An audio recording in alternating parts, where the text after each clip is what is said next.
میں ہوں کائنات ملک. ہمارے ساتھ موجود ہیں وزیر خارجہ شاہ محمود قریشی. قریشی صاحب بہت شکریہ ہمیں جوائن کرنے کے لیے. جی P D M Pakistan Democratic Movement جو کہ اب بن چکی ہے پاکستان ڈیلیٹڈ موومنٹ. اختلافات اب ہمیں کھل کر نظر آ رہے ہیں اور کھل کر سامنے آنا شروع ہو گئے ہیں. آپ کیا سمجھتے ہیں ان اختلافات کی وجوہات کیا ہیں؟ پی ڈی ایم ایک غیر فطری اتحاد تھا.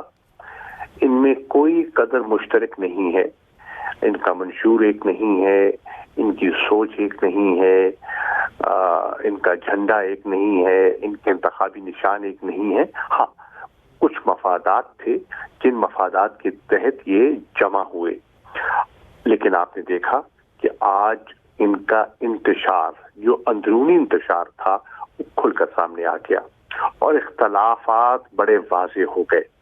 اب زرداری صاحب نے شرط لگا دی کہ استعفے تب دیں گے جب نواز شریف صاحب واپس تشریف لائیں گے. مریم بی بی نے صاف جواب انکار کر دیا کہ ان کا واپس آنے کا کوئی ارادہ نہیں ہے اور وہ سمجھتی ہے کہ ان حالات میں انہیں واپس نہیں آنا چاہیے.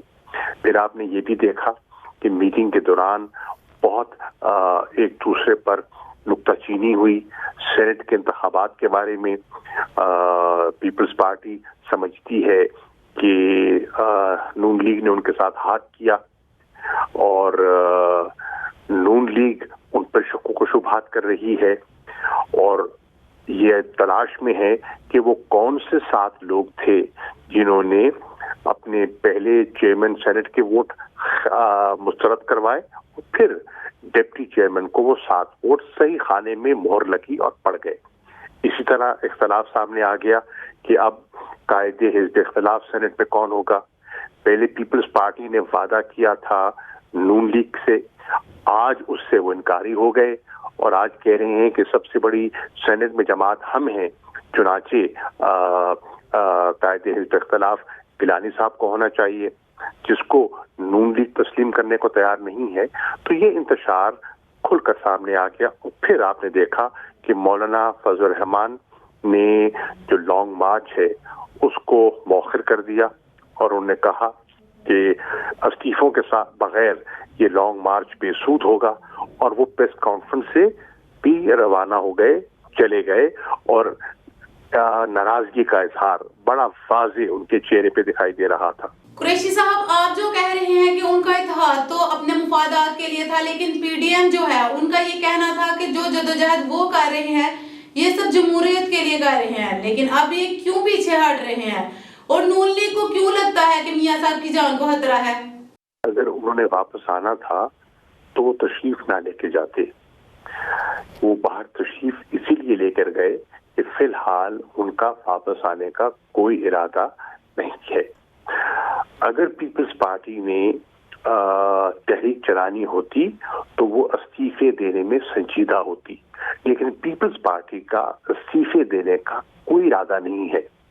سندھ کی حکومت میں ان کے بہت سے مفادات ہیں اور اس حکومت سے بہت سے وہ فائدے اٹھا رہے ہیں.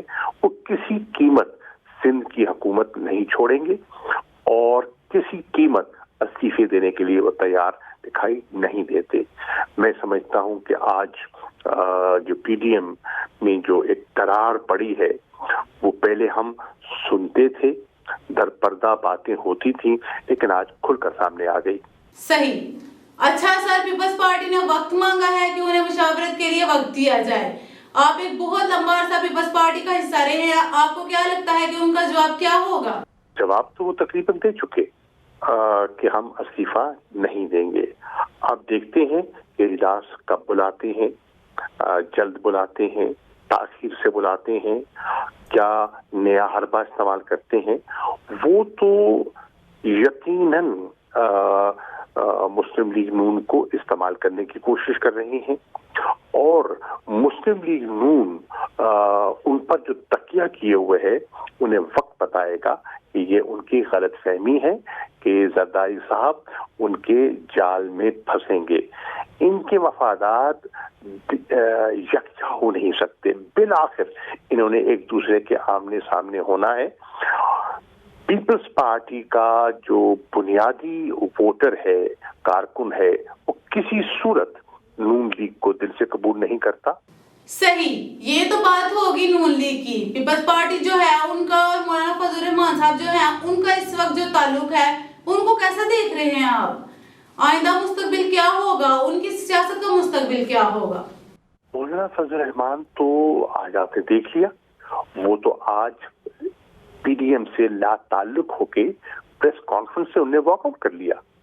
آپ نے دیکھا کہ وہ نالا دکھائی دے رہے تھے، انہوں نے اجلاس میں بہت سے سوالات اٹھائے اور انہوں نے سوال کیا کہ عبدالغفور حیدری صاحب کو ہرانے والا کون ہے۔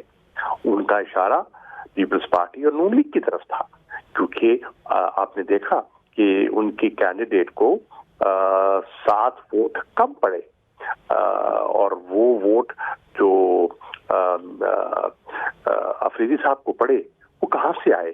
وہ یقیناً اپوزیشن کی صفوں سے آئے۔